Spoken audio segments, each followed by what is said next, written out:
Assalamualaikum warahmatullahi wabarakatuh. Berjumpa lagi dengan saya Sirin atau Sultan Ngapak. Orang ngapak, orang kepenak. Gimana kabarnya teman-teman? Semoga teman-teman dalam kondisi yang sehat, menuju membaik dan segera pulih ya teman-teman. Amin ya robbal alamin.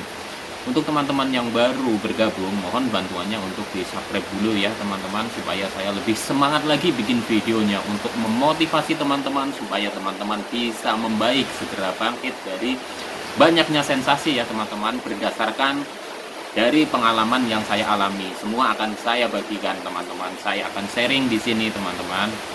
Jadi untuk teman-teman yang sudah membaik dari banyaknya sensasi, mohon bantuannya juga untuk sharing di sini ya. Bisa ditulis di kolom komentar ya. Jadi ketika ada yang bertanya, saya belum sempat balas, nggak apa-apa, dijawab aja ya teman-teman ya di situ ya.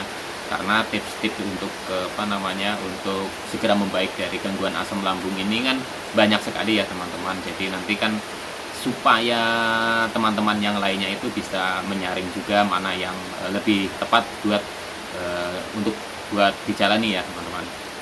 Oke teman-teman, untuk topik ini saya akan bahas kenapa kok lama sembuhnya dari gangguan asam lambung GERD anxiety ini ya teman-teman.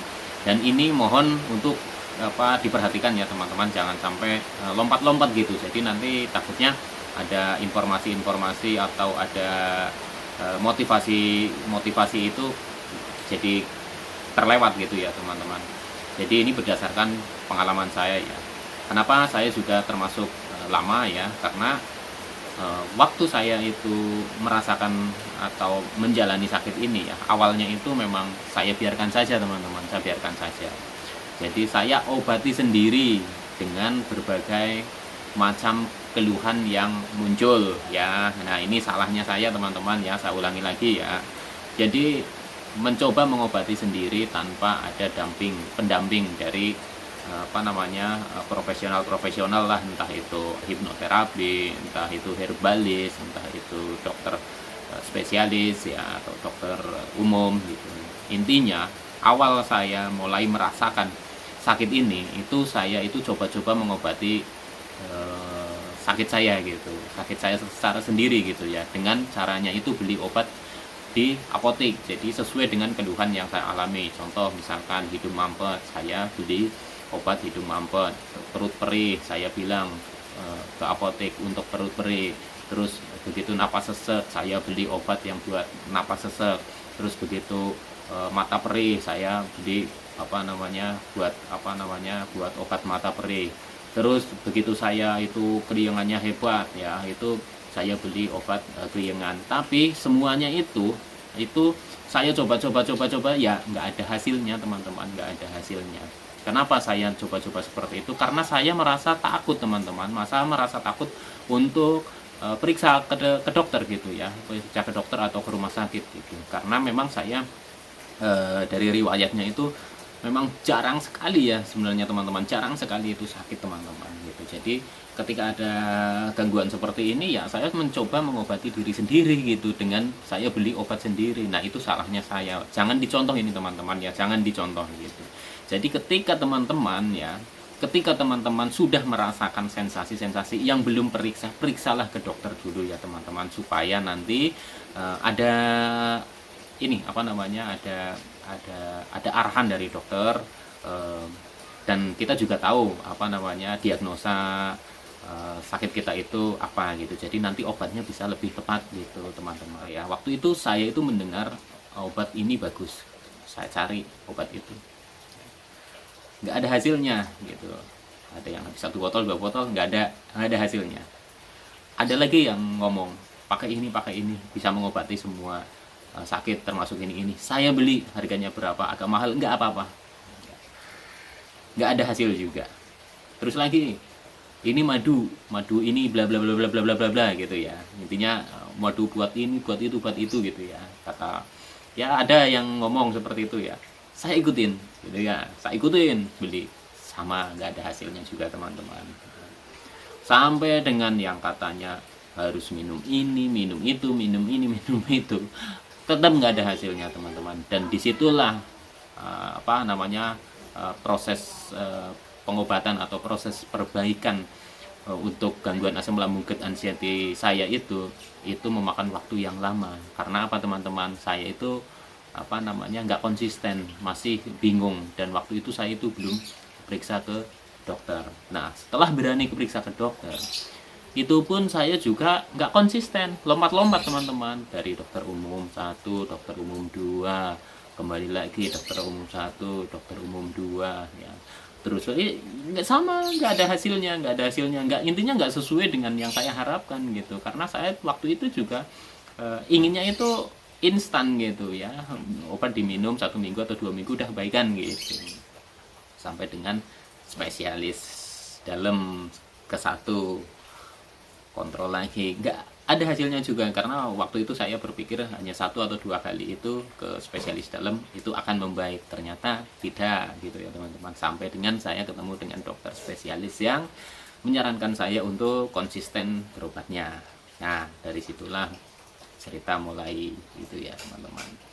Jadi mulai dari situ ya saya diperiksa semua ya, periksa semua. Saya didiagnosa terkena ini. Oke, suruh ditelatenin. Nah, kebetulan saya ini ketemu dengan dokter yang telaten juga gitu ya. Jadi saya itu harus sabar gitu ya.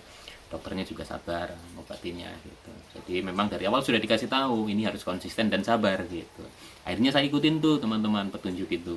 Ikutin terus, lama-lama ya pokoknya sebelum dokter itu bilang berhenti untuk konsumsi obat, ya saya masih terus gitu ya.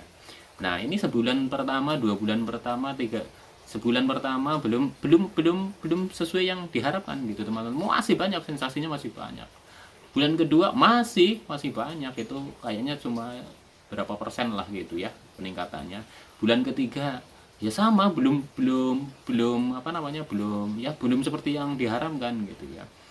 Nah, disitulah saya juga sudah mulai dapat masukan juga gitu. Karena ketika kontrol ke dokter kan dapat masukan juga, harus olah pikir ya, jaga 3P itu intinya lah, pola pikirnya, terus pola hidupnya, terus pola makannya, itu selalu diingatkan gitu. Akhirnya di 3 bulan masa pengobatan itu saya jalankan 3P secara ketat teman-teman ya. Nah, disinilah mulai yang awalnya memang perbaikannya hanya sedikit-sedikit. Setelah saya menerapkan 3P itu perbaikannya itu lumayan gitu ya, meningkat gitu. Sampai dengan saya itu kalau nggak salah itu sudah kontrol ke berapa ya, kontrol ke 15 kali kalau nggak salah, itu 15 kali ya. Karena kontrolnya itu kan kadang dokter bilangnya gitu kan, kadang pas awal itu seminggu kesini lagi, setelah seminggu kesini lagi, terus setelah itu diperiksa lagi, nanti 2 minggu kesini lagi, nah itu terus 3 minggu kesini lagi gitu. Pokoknya kalau nggak salah itu kontrol ke 15 itu saya itu sudah mulai membaik ya teman-teman, mulai membaik. Jadi untuk teman-teman ya, saya memang konsumsi obat dari dokter ya, tapi penerapan 3P menurut saya ini adalah faktor yang sangat penting, yang sangat berpengaruh terhadap diri saya untuk lebih cepat membaiknya gitu teman-teman. Karena menurut saya waktu di 3 bulan pertama itu saya belum terapkan 3P ya, intinya masih suka double gitu ya. Karena saya pikir kan apa aja saya makan gitu ya, artinya saya apa saja ya saya makan ya, memang pantangannya dijalanin, tapi masih yang berminyak saya makan gitu ya. Itu belum ketat gitu ya teman-teman. Sampai akhirnya saya melakukan benar-benar pantangan itu secara ketat gitu ya. Nah, pola makannya saya juga benerin, pola hidup, pola pikirnya juga saya ketatin gitu. Intinya 3P mulai saya ketatin di 3 bulan saya periksa ke dokter itu teman-teman. Dan hasilnya alhamdulillah teman-teman, semakin membaik grafiknya gitu ya teman-teman ya. Jadi untuk teman-teman di sini ya, yang belum periksa ke dokter, saya sarankan periksa ke dokter. Nah, kalau nanti setelah periksa ke dokter itu diagnosanya itu asam lambung misalkan, ya itu terapkan saja 3P ya teman-teman, terapkan saja 3P. Kalau memang teman-teman konsumsi obat ya nggak apa-apa dibarengin dengan konsumsi obat dari dokter, tapi kita harus terapkan 3P gitu. Mentor-mentor di di YouTube lainnya gitu, itu hampir semuanya itu menyarankan 3P, malah ada yang 3P, 4P, ada yang 3PR dan lain-lain gitu ya.